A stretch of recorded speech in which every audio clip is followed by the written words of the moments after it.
कोकणातील प्रत्येक अपडेट जाणून घेण्यासाठी आजच माझे कोकणच्या सोशल मीडिया प्लॅटफॉर्मला लाईक, फॉलो आणि सबस्क्राइब करा। रत्नागिरी जिल्ह्यातल्या खेड एसटी स्थानकात मध्यरात्री चांगलाच धुमाकूळ घातला गेला आणि तोही एसटी कर्मचाऱ्यांकडूनच।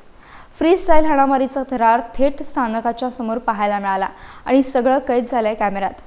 सोमवारी मध्यरात्री खेड एसटी स्थानकाबाहेर 2 एसटी कर्मचाऱ्यांमध्ये जोरदार बाचाबाची झाली आणि पाहता पाहता ती हाणामारीत रूपांतरित झाली। दोघंही कर्मचाऱ्यांनी एकमेकांना अक्षरशः फ्रीस्टाईलने बदलून काढलाय। प्रवाशांच्या म्हणण्यानुसार हे दोघेही कर्मचारी त्यावेळी मद्यधुंद अवस्थेत होते।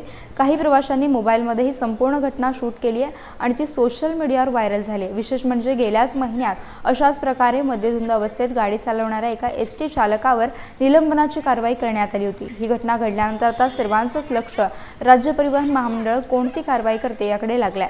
सार्वजनिक ठिकाणी अशा प्रकारची वागणूक आणि तीही सरकारी कर्मचाऱ्यांकडून नक्कीच गंभीर चिंतेचा विषय ठरत आहे। सध्या तरी परिवहन महामंडळाकडून या घटनेवर कोणतीही अधिकृत प्रतिक्रिया आली नसली, पण अशा घटनांमुळे एसटीची प्रतिमा डागळत असल्याचं स्पष्ट होत आहे।